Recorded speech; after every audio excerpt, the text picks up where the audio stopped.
Сәлем достар, менің арнама қош келдіңіздер. Бүгін сіздермен сметанник пирогын дайындаймыз.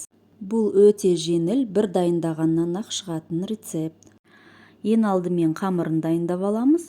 Ол үшін жұмсақ сары майға жұмыртқамызды, қантымызды салып, жақсылап тұрып араластырып аламыз. Жақсылап араластырып алғаннан кейін ұнымызды саламыз. Және қопсытқышымызды салып, жақсылап тұрып араластырамыз да, үстіне ұнымызды сала отырып, қамырымызды илеп аламыз.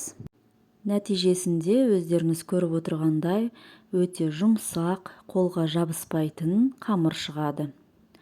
Осы қамырымызды енді екіге бөліп, жартысын форманың астына салып, қолымызбен тегістеп, жайып шығамыз.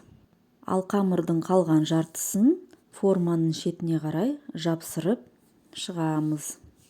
Өздеріңіз көріп отырғандай, қамыры жұмсақ болғандықтан қолымызбен оңай жайылады. Қамырымызды қолымызбен тегістеп шыққаннан кейін, біркелкі болу үшін стаканның көмегімен немесе шанышқының көмегімен тағы да дұрыстап тегістеп шығамыз.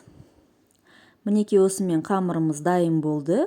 Енді салмасын дайындағанша бұны тоңазытқышқа қоя тұрамыз. Енді қаймағымызға қантымызды, жұмыртқамызды салып, барлығын жақсылап тұрып араластырамыз. Ұзақ араластырудың қажеті жоқ. Бар болғаны, барлық ингредиенттер жақсы бір-бірімен араласса жеткілікті.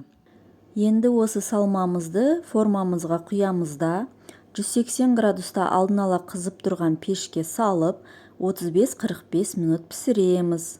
Дайын болған пирогымызды 2-3 сағат толықтай суытамыз. Суымай жатып кессек, ортасы ағып кетуі мүмкін. Мінекей достар, осымен біздің пирогымыз дайын болды. Өте жұмсақ, керемет дәмді пирог.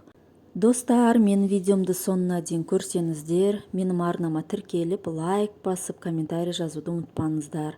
Қоңырауша белгісін баса жүріңіздер, алда әлі талай қызық рецепттер болады.